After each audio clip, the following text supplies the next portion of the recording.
Бүгдэнд нь мягмар гаригийн мэд хүргэе. Нэлээд өрнөл ихтэй гэмт хэрэг ярих гэж байгаа болохоор шууд гол яриагаа эхлүүлцгээе. 2003 оны 8 сарын 19-нд Ляонин мужийн Ляоян гэх хотын цагдаа нар Баята бүсийн дугуй засварын газрын эзнээс нь дуудлага хүлээж авсан. За дэлгүүрийн эзэн бол шинэ ажилч нь нэлээд с ิจ гтэй санагдаж байгаа талаараа яриад залуухан засварчин эрэхтэй тэгээд ажилласаа бараг орлого олдоггүй мөртлөө нэлээд тийм тансаг хэрэглээтэй шинэ мотоцикл хүртэл худалдаж авсан. Тэгээд хулгай хийсэн байх вэ гэж сэжиглээд цагдаа руу бол мэдэгдсэн нь тэр байсан. За тэгээд цагдаа нар яваад очисон чинь нөгөө залуучин зүхтах гэж оролдоод тэр нь бүр ч их с ิจ гтэй санагдаж нээх их зүйл бололгүй ямартаач баригдсан. За цагдаагийн хилцээр очиж мэдүүлэг өгөхдөө Ляонин мужийн гэх хотоос ирсэн Чан Ён Ган гэдэг ээж аавынхаа эртний эдлэлийг нь зараад тэгээд мөнгөтэй болж мотоцикл худалдаж авсан гэж өөрөө тайлбарсан. Гэхдээ байцаалтын явцад бол цагдаа нар түүний ярьж байгаа аялга нь хятадын хойд хэсгийн аялгаар ярьдаг. Ерөөсөө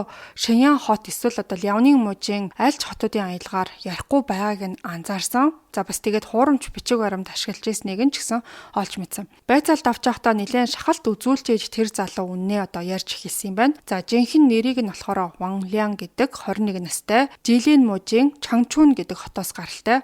За урд нь тэр бол Япон улсад сурч исэн гэдгээ ч гэсэн хэлсэн. За тэгснээ нэг сонин түүхийг сөхөж ярьсан нь юу байсан гэсэн чинь 2003 оны 6 сарын 19-нд буюу яг тэр цагдаа дээр очсноос 2 сарын өмнө Фукуока гэдэг Японы хотод нэг гэр бүлийн аллага болсон талаар тэр залуу дурдж ярьсан. Ван Лян телевизийн мэдээгээр тухайн хэргийн талаар олж хараад за хэрэгт ашиглагдсан зэвсгүүд нь Японд амьдардаг байсан roommate Ян Нин гээд залуу худалдаж авч өгчсэн зүйлүүдтэй нийтлэн байгааг таньсан болохоор өөрийгөө тэр хэрэгт сэжиглэгдэхгүй гэж айсандаа яарад хятад руу зүхтаж ирсэн гэж бол ярьсан. За цагдаа нар бол гэр бүлийн бүртгэлийн системээр нь дамжуулж Ван Ляны хувийн мэдээллийг нь шалгаж өөрийнхөө талаар үнэн зөв ярьж байгааг нь баталсан боловч сүүлд нь мэдүүлсэн гэмт хэргийн талаар нэмэлт шалгалт хийх шаардлагатай болсон юм байна. Мөрдөн байцаагчид нөхцөл байдлыг дарга нартаа эхэлтгсэн. За тэгээ судалгаагаар бол Фукуока хотод үнэхээр 4 хүний амийг хөнөөсөн хэрэг гарсан болох нь тогтоогдсон ч гэсэн Японы цагдаа нараас хамтран ажиллах хүсэлт ирээгүй байсан. За гисэн эдээч мөрдөн байцаагчид Японы веб сайтуудад нийтлэгдсэн сэжигтнүүдийн хөрөг зургийг шалгаж үзсэн чинь Ван Лянтай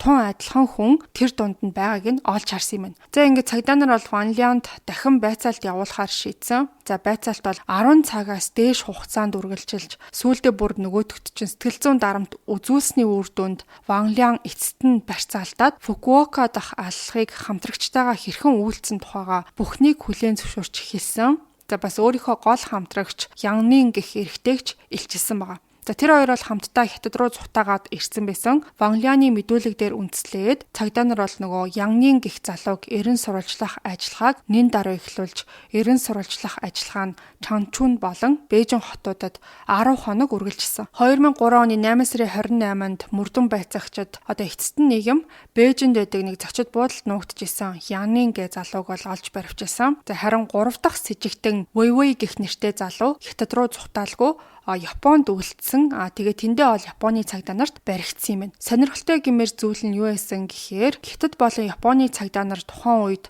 олон нийтийг цочролд оруулсан гэр бүлийн хаалтлагын хэргийн сэжигтнүүдийг аль талдаа бүр нэгэн зэрэг илрүүлсэн байсан. За тэгэхээр энэ 3 залуу чухам ямар гэмт хэрэг үйлдсэн талаар мэдхийн тулд 2003 оны 6 сар руу буцаж илүү дэлгэрэнгүй мэдээлэлтэй болцгоё.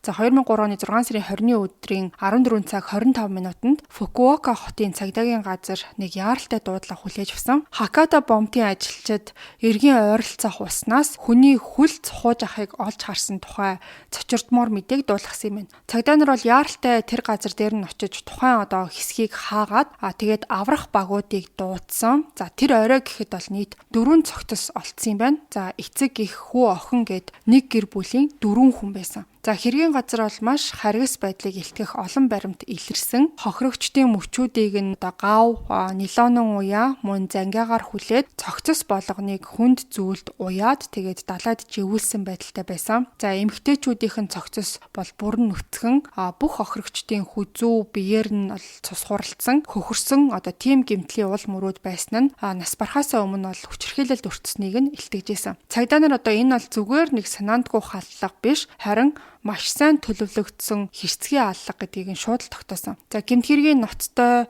онц хэрцгий шинж чанараас нь шалтгаалж цагдаагийн удирдлага тусгай мөрдөн шалгах баг байгуулсан. За шүүх шинжээч эмч бол цаг алдалгүй задлан шинжилгээ хийж 4 хохирогчийг хэн болохыг нь тогтоосон. За тэр хүмүүс нь бол тухайн өдөр гинт ор сураггүй алга болсон Мацумото гэр бүлийн гишүүд байсан. За нөхрийг нь болохоор Шинжиро Мацумото гэдэг 41 настай, эхнэр нь Чика Мацумото 40 настай, за 11 настай хүү Кай Мацумото, 8 настай охин Янкай Мацумото гэсэн тийм хүмүүс байсан. За энэ дундаас нэг чухал баримт бол гарч ирсэн байгаа. Чика гээд эхнэрийнх нь аав нь тухайн өглөө тэдний гэрийнхэн гинт сураггүй болсныг нь анх цагдаа нарт мэдэгдсэн юм байна. За түүний мэдүүлгээр бол 6 сарын 19-ний орой Чика 2 хүүхдэд дагуулад ээж аав дээрээ очиод тэгээ орой 8 цагийн үед буцсан. За тэгэхээр тэр цаг үед ямар тач гэр бүлийн 3 гишүүн лав амьд байсныг нь харуулж исэн. Тэгээд мөрдөн байцаагчид хөршүүдээс нь мэдээлэл цуглуулсаар байсан. За хэд хэдэн хөршин шүн дунд буюу 6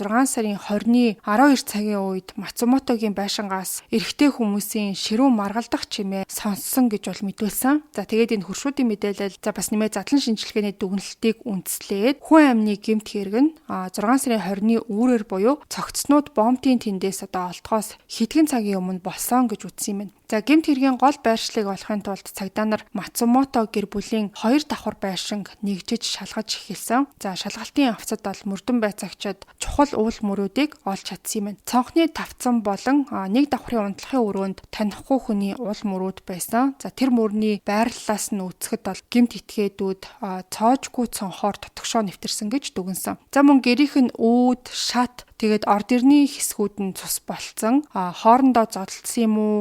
Ямар тач юу нэгээд хүч хэрэгэлсэн гэдгийг нь бол илтгэжсэн. Тухайн үед цагдаа нарын анхаарлыг татсан нэг чухал зүйл нь юу байсан гэхээр дор хаяж 3 өөр төрлийн уул мөр гэрт нь гарцсан байсан явдал юм байна. За тиймээс тухайн гэмт хэргийг нэг хүн биш бүлэг хүмүүс үйлдсэн гэсэн дүгнэлтэнд хүрсэн. За тэгснэ хийсэн хэрэгээ баллахын тулд уул мөрөө устгахыг оролцсон үйлдэлүүд ч хийсэн байсан. Угаалгын өрөөний шилэн хаалга хагарсан байсан ч бүх хилтерхиинүүдийг нь цэвэрлсэн тэгээ шатны хажууд тавьдаг байсан тоос сорогч нь алга болцсон. Тэрүүгээр ингээд хэргийн газрыг цэвэрлчээд тэгээд нотлох баримтаа устгахын тулд аваад явсан байх магадaltaй гэж харагдчихсан. За тэгээд камер, компьютер, үнэт идэлэл зэрэг арай нэг тийм үн цэнтэй зүйлсийг нь огт оролдоогүй байсан мөртлөө бүх бэлэн мөнгө болон хохирогчдын банкны картууд нь алга болцсон байсан. 6 сарын 21-нд буюу цогцснуудыг олсон өдрийн маргааш нь шүүх шинжилгээний тайлан гараад өхлийн шалтгааны тухай цочирдмоор дүгнэлтүүдийг ил болгосон. За шинжилгээгээр бол Шинжиро болон Чика Мацумото нар живж амь насаа алдсан болохыг нь тогтоосон юм билээ. За Чикагийн цогцос хүзүүндээ боолгуулсан уул мөртэй тэдэнд бол хамгийн чухал нь түүний хумсны доороос 2 танихгүй эрэгтэй хүний ДНХ олдсон байсан нь өгөхөөс өмнө тэр бол нэлээд эсэргүүцэж тэмцсэн гэдгийг нь харуулж байсан. Харин 2 хүүхдийн хувьд гэх юм бол нэгдүгээрт бигдээ олон тооны шарх аваад тэгээд дараа нь хоолойг нь боож амь насыг нь хөнөөсөн гэдгийг нь тогтоосон юм байна. Гавлсан байсан гавнууд нь болохоор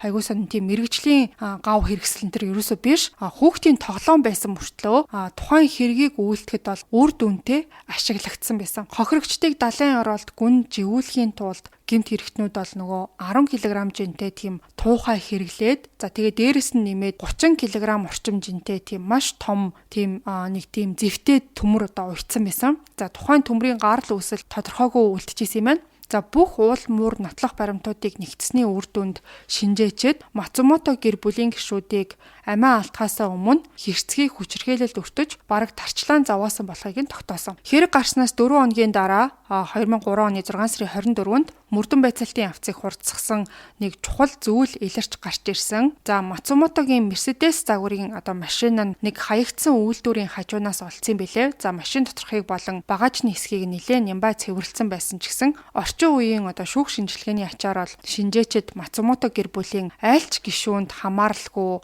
хэд хэдэн ДНХ-ийн дээж цуглуулсан нь гэмт хэрэгтнүүдийн талаарх чухал баримт болсон. За тэгээд ийм аимшигтай масс аллаг гарсан болохоор нийтээрээ зочирдож цагдаа нар мөрдөн байцаалтаа өргөжүүлж Мацумото гэр бүлийн нийгмийн хүрээллийг наривчлан шалгахаар шийдвэрлсэн. За тэгээд тэдний олж мэдсэн эхний мэдээллүүд нь гэх юм бол Мацумото гэр бүлийн хос хоёулаа Фукуока нутгийн уугуул хүмүүс байсан. За тэд бол 1990 онд гэрлээд тэгээд хүү охин хоёртой болоод 50 амгалан аз жаргалтай амьдарч исэн. За тэгж байжгаад Шинжиро Мацумотогийн аав нь нас бараад хүүдээ одоо их хэмжээний өв хөрөнгө өвлүүлж үлдээсэн. За тэгээд тэр үлдээсэн өв хөрөнгөн дээр нь өөрсдийнхөө байраа барьцаанд тавьж зээл авч агаад тэгээд 2 газар солонгос ресторан нээгээд бизнес эхлүүлэхээр болсон юм байна. За тэгсэн чинь 2001 онд Өхрийн галзуу гэд тийм өвчин гараад хүнсний салбарынханд тэр нь бол нэлээд тийм хүнд туссан. Шинжирогийн ресторанууд нь хямралыг давж чадалгүй нэг нэгээрээ хаагдаж их хэмжээний өрөнд орсон юм бэлээ. За тэр үед бол 40 сая йен буюу одоо Монгол мөнгөөр бараг 1 тэрбум төгрөгийн өртөө болцсон. Орон сууцаа тэд нар одоо барьцаанд тавьсан болохоор тэр зээлийн дарамт хүнд тусч исэн юм байна. За гэхдээ рестораны бизнес нь дампуурсны дараа Шинжиро бол бууж өгөөгүй шин зүйл эхлүүлэе гэж шийдээд тэгээд эхнэрийнхээ дүүтэй хамт хувцсны дэлгүүр нээхэр болоод өөр салбарт хүч үзэхээр шийдсэн. За харамсалтай нь тэр бизнес нь ч ихсэн амжилттай яваагүй. Сүүлдээ тэгээ хамтарч исэн дүү нь бизнесээсээ гараад хөрөнгө оруулалтаа татгаар шийдээд 2 дахь удаага дампуурсан Шинжиро бизнесээ авч үлдэхийн тулд өндөр хүүтэй одоо мөнгө зээлдүүлэгчдээс нэмээд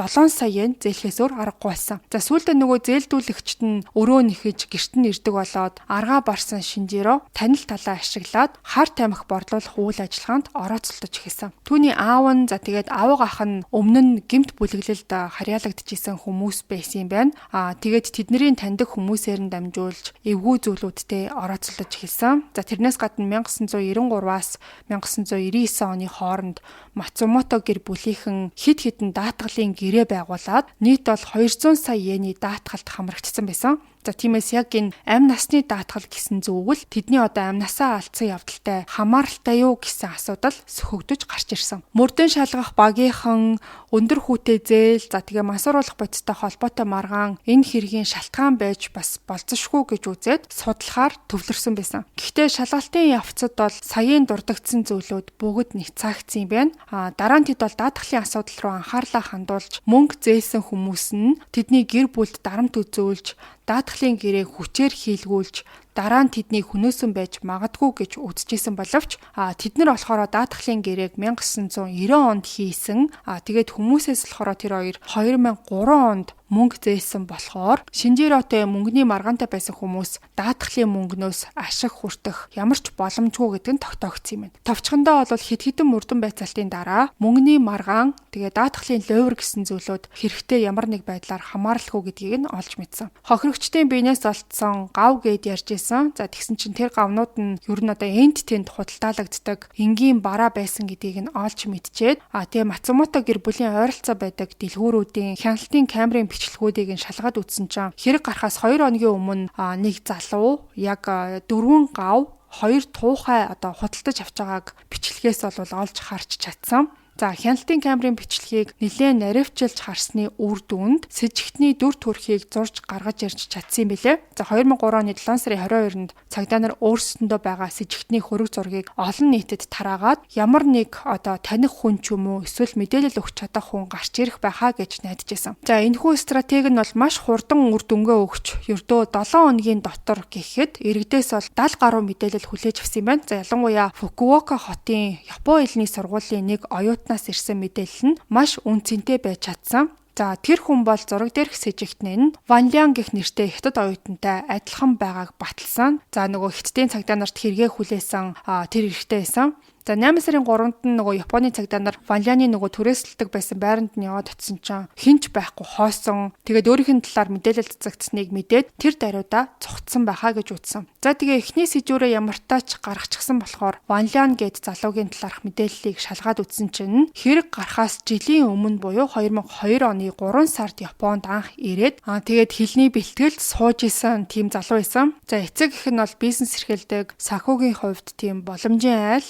Гэхдээ Ван Лян Японд очсноосоо хойш хичээлдээ нэг анхаардаггүй. Болж өгөх юм бол ингээл гадуур зугаалаад наргиж цэнгээд явах туртай. Гэрийн хяналтгүй орчинд очисон болохоор уян алдуурсан морь шиг ингээд мөнгөө өрн таран хийж казино, бар, за тэгэл тусгай үйлчлэгээ үзүүлдэг газруудаар байнга явдаг болсон байсан. За тэгэж замбраагүй явж байгаад 2003 оны 5 сард хичээл их тасалсан. За бас сургалтын төлбөрөө цаг хугацаанд нь төлөөгүй гэсэн шалтгаанаар сургуулаас л дотоод журмын дагуу хөөхөөр болсон юм байна. За тэгээ тэрийгээ болохоор Ван Лян ээж аавдаа үннээр нь ерөөсөө хэлэхгүй Японд үргэлжлүүлж амьдрахын тулд худлаа яриад мөнгө авсаар байсан. За тэгээд өдөр хоногийг баг ямар ч зориггүй өнгөрөөж сүүлдээ гэрийнх нь бүх үннийг нь олж мэдчихэд мөнгө явуулахаа болоод тэгээд хятад руугаа буцаж ирээ гэж шаардаж эхэлсэн. За Японд бол тэр Яннин гээд залуутай хамт амьдардаг байсан юм байна. За тэр залуу нь бас л жилийн мужийн Чанчун хотоос гаралтай 23 настай. Ван Лянаас 2 жилийн өмнө Японд очоод тэгээд хувийн их сургуульд элсэж орсон тийм нэг залуу байсан. За тэр хоёрын гэрийнх нь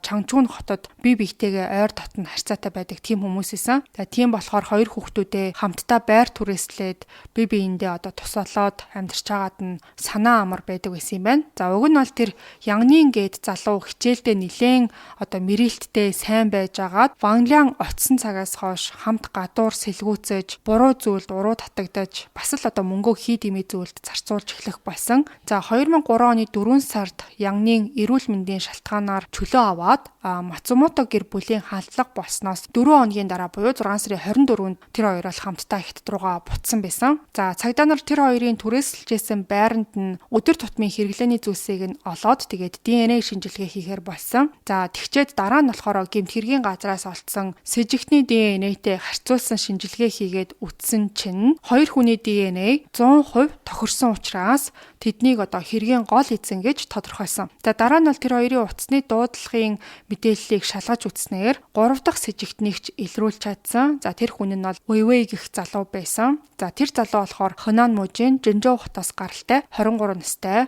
За тэгээд эцэг гэх нь одоо бас л бизнес эрхэлдэг. Ер нь нэлээд тийм хөрөнгөтэй баян айлын хүүхдээсэн. За Вэйвэйг эцэг гэх нь гадаадад суралцуулаад бие даах чадвартай болгохын тулд 2001 оны 4 сард Япон руу явуулж исэн юм байна. За Японд тэр бол хэлний бэлтгэлээ төгсөөд тэгээд Фукуока хотод ихтэй сургуульд ирсээд нөгөө хоёртойгоо болохоор интернет кафед танилцаад тэр цагаас хойш хоорондоо нэлээд одоо зузаан найзууд болж чөлөөт цагаараа байнга хамт байдаг болсон. Ер нь бол хэрэг гарснаас хойш Вэйвэй Японд үлдээд нуугдаж амьдрахаар шийдсэн юм байна. Гэхдээ мөрдөн шалгалтын ажиллагаа нэлээд эрчимтэй явагдаж хэргийн арах мэдээлэл, хэвлэл мэдээлэл тэгээд зурагт радиогоор тасралтгүй явж исэн болохоор сүүлдээ нөгөөгчөө айгаад тэгээд хятад руугаа буцахаар төлөвлөж исэн. За Вэйвэй тэнд бол нэг найз охинтой болцсон. Тэгээд тэрнтэйгээ хамт амьдардаг байсан юм байна. Тэгсэн чинь тэр найз бүсгүй нь онгоцны тийзний 130 мянган йен өгөөд тэрүүгээрээ ямар тач тийзээ авцсан. 2003 оны 8 сарын 6-нд буюу одоо яг явахынхаа өмнө Японы цагдаа нарт тэр бол баригдсан билээ. Тэр хоёрын амьдарчсэн байрыг нь түрээслүүлдэг байсан нэг хүн цагдаа нарт нэг мэдээлэл өгсөн. За тухайн байранд нь нэг тийм ачаа тогтоох зориулалттай том тийм төмөр блок байдаг байсан чинь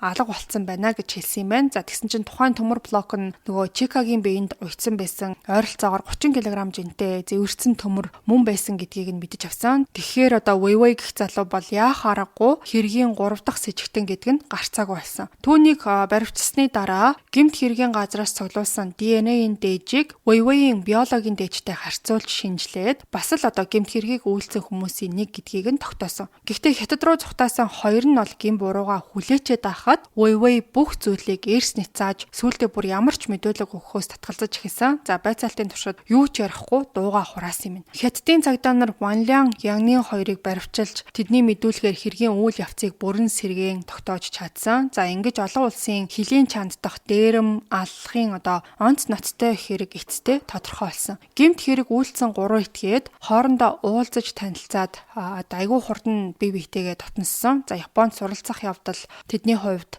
төсөөлж исэн шиг нь тиймч эрх чөлөөтэй бас нээлттэй байгаагүй юм байна.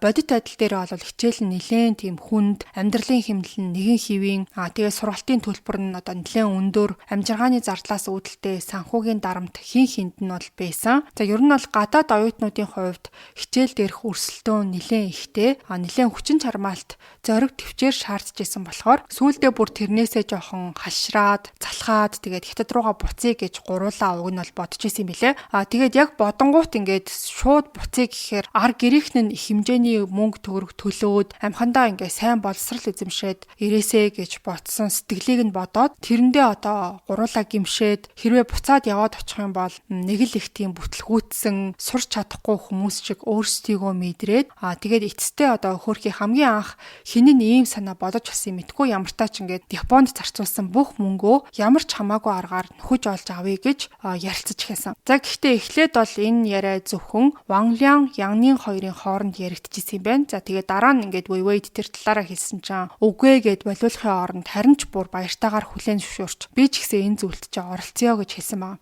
За ингээд дугуйгаа олно гэдэг шиг таарсан таар шууданууд одоо ингээд гэмт хэргийн ертөнцид хөл тавьж эхэлсэн. За гэхдээ энэ гурваас Вэйвэй гээд залуу болохоор урд нь жижиг сажиг хулгай дээр мөнтер хийж бага хэмжээний мөнгө олж исэн гэсэн бэлээ. За уг нь бол нэлээд чинэлэг айлын хүүхэд мөртлөө яагаад тэгдэг болсныг нь хэн ч ойлгоогүй. За Японд очихоос өмнө Вэйвэй бол маш тийм сайн сурлагатай, айгүй тийм тайван, ирээдүйтэй хүү гэж ойр тойрныхондоо үнэлэгддэг байсан мөртлөө эцэг эхийнхээ хараа хяналтаас гарснаас хойш ингээд аажмаар тэгээд зан чанар нь өөрчлөгдөөд шилдэг сурагчаас гэмт хэрэгтэн болж хувирсан. Найзуудтайгаа хамт муу зүйл хийх нь бол тэрний хувьд нүгэл биш, харин одоо жинхэнэ нөхөрлөлийг илэрхийлэх зүйл гэж буруу өнцгөөс хардаг болсон байсан. Өөрөө тэгээд урд нь одоо хэд хэдэн удаа хулгай дээрэм хийж исэн болохоор нөгөө хоёрыгоо уруу татаж хамт хэд хэдэн хулгай бас хийсэн байгаа. Гэхдээ хулгайлсан мөнгө нь бол хурдан дуусчихсан. 2003 оны 6 сард тэр гурав бол одоо илүү том зүйл хийхээр шийдээд зүгээр нэг өөрсдөнтэйгөө ижилхэн оюутнуудыг дээрэмдэх нь жижигхэн зүйл юм байна гэж голж эхэлсэн. За Яннин гэрээсээ гараад алхах болгондоо бол Мацумото гэр бүлийн байшингийн хажуугаар нь зурж өнгөрдөг. Тэгээд тэдний гэр нь бол маш тийм баян чинэлэг харагддаг. За өдөр болгон тансаг машин ундаг. Гэрт нь одоо ганцхан насанд хүрсэн эрэгтэй болох Шинжиро амьдардаг гэдгийг ч гэсэн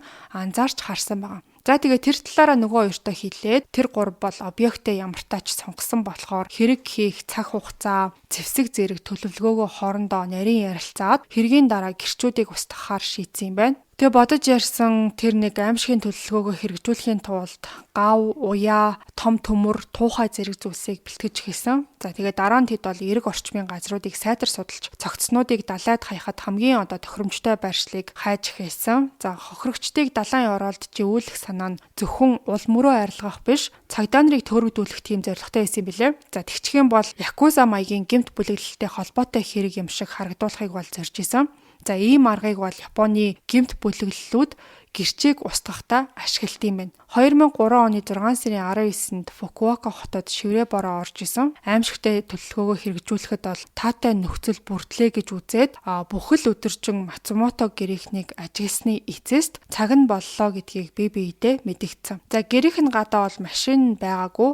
Тэгэхээр гэрийн эзэн нь бол тухайн үед хараахан харж очоогүй байсан гэдгийг нь бол илтгэжсэн. За нэг давхрын унтлагын өрөөний цонх төвчөөтэй биш байсан болохоор тэрүүгээр нь одоо дамжаад амархан орж гуруула харанхууд бол хэсэг нуугдаж тохиромжтой цагийг хүлээсэн байгаа. За гэрийн эзэгтэй Чика усанд ороод хоёр хүүхэд нь болохоор хоёр давхартаа унтжсэн. Ван Лян хоёр давхар руу гарч хүүхдүүдийг нь хянах, сэрж одоо ойрлохгүй байх талыг нь хариуцахаар болсон. За Яннин Вэйвэй хоёр болохоор Чикаг анхны байгаа болохоор төлөвлөсөн. За тэд нар бол бүгдийг маш нарийн тооцоолсон байсан болохоор гэр дотор өлгөөтэй байсан малгаануудыг өмсөөд шөнийн 12 цаг 15 минутанд ванны өрөөнд байгаа Чика руу явж очоод харсан даруйдаа тэр бол орилсон чинь амийг нь галс дарангуудаа ванны усанд нь живүүлэхээр доош нь дарж эхэлсэн. 10 гаруй минутын турш Чика чадах чинээгээрээ тэмцэлдэж хоёр этгээдтэй зууралдаж одоо уснаас нэг гарч нэг орж тэгсэн тулдаа одоо хумсныхын завсраас тэр хоёрын ДНА одоо ороод үлдсэн байсан. За сүүлдээ Чика бүр ямар ч хүчгүй болоод тэндээ одоо харамсалтай живээд амьсгал хураас юм байна. За ингээд гэрийн эзэгтэйг алсан хоёр бол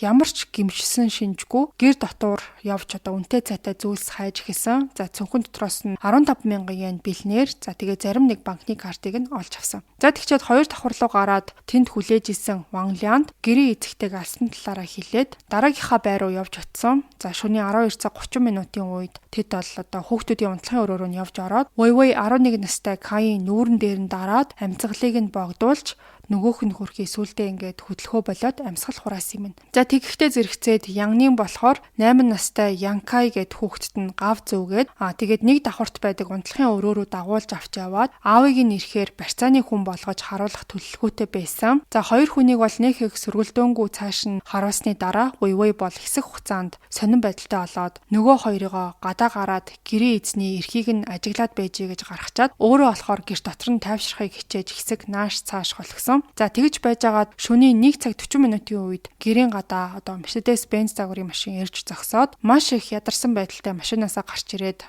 Шинжиро бол гэрлүүгээ явж орсон. За яваад орсон чин Яннин болон Ванлян бага охиныг нь барьцаалцсан зогсож исэн. Хэдхэн хормын дараа гэрт нь юу болоод байгааг ойлгосон Шинжиро өвдөг сүгдэж тэднээс гуйж төрөвчөө гаргаж ирж тэдний хэлснийг хийе гэж амласан. За Шинжирогийн гарыг ч гэсэн тэд нар гавлаад төрөвчөнд нь байсан 23,000 йен болон банкны картуудыг нь ч гэсэн авсан. За яахаа мэдхээ байсан Шинжиро тэдэнд хандаж санхүүгийн хямралд орсон. Тэгээд банкны картуудад нь бараг ямар ч мөнгө байхгүй гэдгээ хэлсэн. Вэйвэй тэгж ярахт нь ерөөсөө итгээгүй. Шинжирог худлаа ярьж гин гэж бодоод биерүү нь хүчтэй өшөглөж хойшоо савж унахдаа тэр бол угаалгын өрөөний шилэн гүйдэг хаалгыг нь зөхөө тагалцсан. За итгэхгүй байсан болохоор ямар тач картныхаа нууц үгийг бүгдийг нь хэлж өгөөд за тэгсэн ч гэсэн Вэйвэй бол тоос сорогчны утсыг нь тасалж авчаагаад тэрүүгээр нь Шинжирог ямар ч одоо хөдөлгөөнгүй болтол нь боож хөлсөн. За шөнийн 2 цагийн үед бол хэрэгтэй мэдээлэлээ авчлаа гэж бодсныхоо дараа Шинжирогийн хүзүүг нь зангиа ашиглаж боож эхэлсэн. За үндсэндээ бол ямар нэг гэрч үлдээхгүй байхаар анханасаа ярилцсан байсан болохоор хамгийн бага Янкаиг ч гэсэн зангиагаар хоолойг нь боож алсан. За гэмт хэрэг үйлдэж дууссныхаа дараа тэд бол хэргийн газарт улдсан уул мөрөө устгаж эхэлсэн. Вэйвэй Шинжирогийн бенз машинаар 2 удаа явж 4 цогцыг Фукуока хотын зүүн дүүрэгт барьлах Хаката гээд бомб руу аваачсан.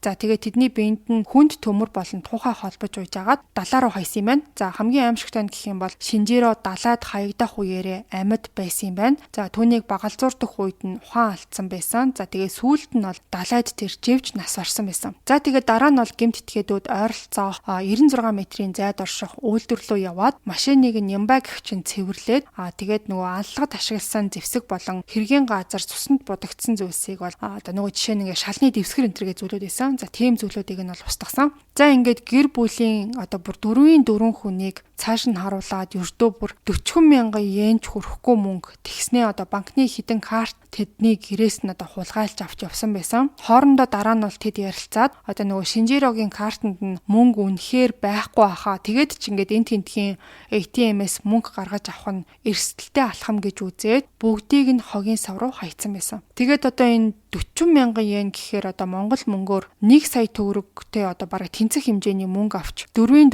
хүнийг алж ийн гэхээр одоо бараг энэ хүмүүсийг тэнэг гэх юм уу, аазгүй гэх юм уу, өөрсдөд нь одоо ямар ч тийм гим хийгээгүй хүмүүсийг ийм байдалд оруулсан нь бол маш харамсалтай санагдсан. Ёстой нэг эргүү таарсан таар шууданууд нь яаж ингэж бие биеэ олохороо тэгээд эргүүтэд явж идэм бүр хэлэх ингээд муу үг ерөөсөө олдохгүй байна. Вэйвэй 10,000 йенийг нь аваад нөгөө хоёр нь бол үлдсэн мөнгийг нь хувааж авсан юм байна. Ер нь бол тэр хоёр Мацумото гэр бүлийнхний цогцыг нь олох гэж нэлээд удах байхаа гэж бодож исэн ч гэсэн Чикагийн аав нь тэднийг орсоргүй алга болчлоо гэд цагдаа нарт бас мэдэгдсэн байсан болохоор цагдаа нар одоо үдээс хойш нь гэхэд мөрдөн шалгалт явуулаад одоо эхэлсэн байсан. За тэр бүхнийг нөгөө гуравчин олж мэдчихэд Яннин Ванлян хоёр бүр яарад хятад руугаа олол буцсан. За Вэйвэй харин хэсэг хугацаанд нуугдаж амьдрий гэж шийдээд сүүлд нь тэгээ найз охин нь тийз авч өгөөд буцаар одоо бэлтжижсэн. Вэйвэй бол 8 сарын 6-нд Японд, за Ванлян бол 8 сарын 19-нд, Яннин 8 сарын 28-нд Хятадд ингээд тус баригдсан байгаа. За ингээд гэмт хэрэг гарснаас яг 2 сар 8 хоногийн дараа гэхэд 3 алуурчин гуруулан амжилттай барьсан байсан. За Вэйвэй бол хэрэгээ хүлээхгүй нэг хэсэг үрижсэн ч гэсэн сүүлдээ ол тэгээд яа харахгүй өөрийнх нь эсрэг нотлох баримтууд хангалттай их байсан болохоор хэрэгээ хүлээж нөгөө хоёр нь ч гэсэн угаасаа анх баригдахгүй ярээ хамаг зүйлээ яриад хэрэгээ одоо хүлээсэн байсан. За урд нь бол Вэйвэйтэй хамт дээрэм хийжсэн өөр бас 2 оюутан хүртэл өөрсдөө цагдаа дээр явж очиод гин бурууга хүлээсэн байсан. Хятад болон Япон улс нь өөр хууль зүйн одоо тогтолцоотой мөрдөн байцаалт, шүүх ажиллагааны явц нь харилцан адилгүй. За тэгээд ч гэмт хэрэгтнийг нэг улсаас нөгөөрөө шилжүүлэх хоорондын гэрээгүй байсан болохоор Хятад руу цухтаасан хоёрыг Япон руу аваачиж шүүх боломж өрсө байгаагүй. За тэднийг бол зөвхөн Хятадын шүүхээр оруулж яллах боломжтой байсан юм байна. За хэдийгээр Япон улсын хууль захиулагчдын зүгээс мөрдөн байцаалтын тусламж хүссэн албан ёсны хүсэлт ирээгүй ч гэсэн Хятадын цагдаа нар бол шаардлагатай гэвэл хамтарч ажиллахад бэлэн гэдгээ илэрхийлсэн байсан. За тэгээ хожим нь бол хоёр улсын хууль захиулагчид хэрэгтэй холбоотой мэдээллийг идэвхтэй солилцож гэмт хэрэгтнүүдэд заавал хуулийн хариуцлага хүлээлгэхийн тулд хамтарч ажиллана гэдгээ аль тал бол илэрхийлсэн.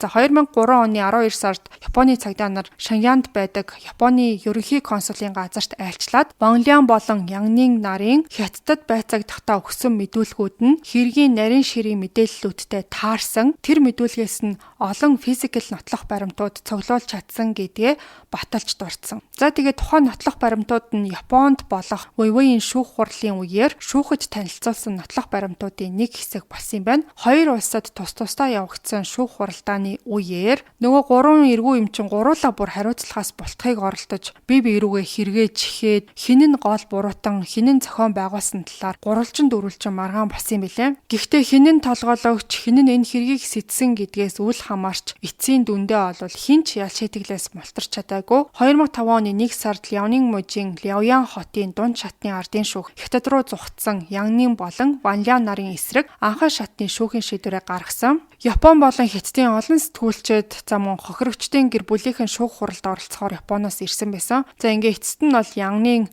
санаатай хүн амны гэмт хэрэг за дээрэм хулгай үйлцсэн хэрэгээр цаазаар авах ял сонсоод Ван Лян болохоор баривчлагдсныхаа дараа өөрөө шууд хэрэгээ хүлээж Яннин баривчлагдахад цагдаагийн байгууллагад тусалсан гэж үзээд бүх насаар нь хорих ял оноос юм билээ. За тэдний аль аль нь бол шүүхийн шийдвэрийг эсэргүүцэж давж заалтсан боловч хүсэлтийг нь хүлээж авалгүйгээр анхны ялыг нь бол хിവэр нь үлдээсэн. За хэрэг гарснаас 2 жилийн дараа буюу 2005 оны 7 дугаар сарын 12-нд анхны ял хүчин төгөлдөр болсноос хойш 6 сарын дараа гэхэд Яннин Хятадд бол цаазаар ахуулсан юм билээ. За харин 2005 оны 5 сарын 19-нд Фукуока дүүргийн шүүх Мацумото гэр бүлийн аллагын гол гэмт хэрэгтэн Weiwei-д цаазаар авах ял оноос юм байна. Weiwei бол Фукуока мужийн дээд шүүхэд давж заалтсан боловч амжилт олоогүй. За тэгэхээр нөөрийгөө гол зохион байгуулагч биш гэж Японы бүр дээд шүүхэд давж заалтсан билээ. Гэхдээ 2011 оны 10 дугаар сарын 20-нд бол